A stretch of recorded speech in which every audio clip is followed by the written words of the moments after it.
हाय, मेरा नाम तृप्ति अरुण है। मेरी डेट ऑफ बर्थ 20 सितंबर 2001 है। मेरी हाइट 5 फीट 4 इंच। मुझे मराठी, हिंदी और इंग्लिश तीनों भाषाएं आती हैं।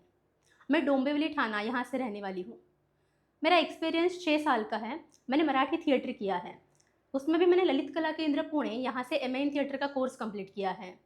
उसके सिवा मैंने कुछ शॉर्ट फिल्म्स की है, मराठी, हिंदी और स्क्रीन एक्टिंग का भी एक कोर्स जारी है मेरा अभी।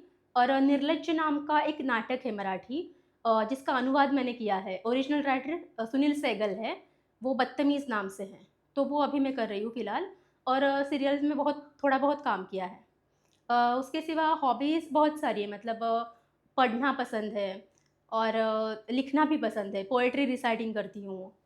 पोएट्री मराठी, हिंदी, इंग्लिश तीनों में करती हूँ। और क्लासिकल, सेमी क्लासिकल डांसिंग और क्लासिकल सिंगिंग ये सब करती हूँ। ये रही मेरी प्रोफाइल्स।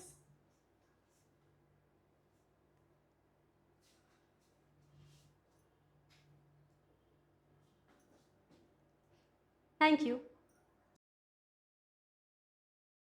वैसे आपको क्या लगता है, ये बच्चे इस उम्र में जो कुछ भी देखते हैं, सुनते हैं, क्या बाद में इन्हें ये सब याद रहता है? रहता ज़रूर होगा। कोई आवाज़, कोई झलक या फिर कोई आहट, जिसे बड़े होकर हम उम्र के जाले में खो देते हैं। लेकिन किसी अनजाने मौके पर अचानक से वो आपको जकड़ लेती है, और तब आप कितना भी हाथ पाँव क्यों न मारें, वह आपको छोड़ती नहीं। मेरे साथ भी एक रात ऐसे ही हुआ था।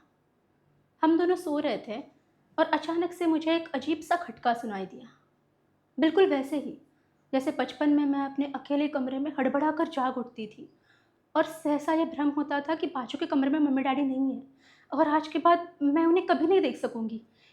ये सोचकर मैं चीखने लग जाती थी। लेकिन उस रात में चीखी चिल्लाई नहीं। बिस्तर से उठकर मैं दहरी तक गई। दरवाज़ा खोलकर बाहर झाँका, पर बाहर कोई नहीं था। वापस लौटकर उसकी तरफ देखा। वो दीवार की तरफ मुंह मोड़कर सो रहा था, जैसे वो हर रात सोता था। और तब मुझे पता चला कि वो खटका कहीं बाहर नहीं, बल्कि मेरे भीतर हुआ था। मैं पलंग पर आकर बैठ गई, जहाँ वो लेटा था। धीरे धीरे उसके शरीर को छूने लगी, शरीर के उन कोनों को छूने लगी जो एक ज़माने में मुझे तसल्ली दिया करते थे। लेकिन मुझे बहुत अजीब सा लगा, क्योंकि मेरे हाथ खाली के खाली वापस लौट आते हैं। बरसों पहले की गूंज जो उसके शरीर से निकलकर मेरी आत्मा में बसती थी, वो अब कहीं नहीं थी।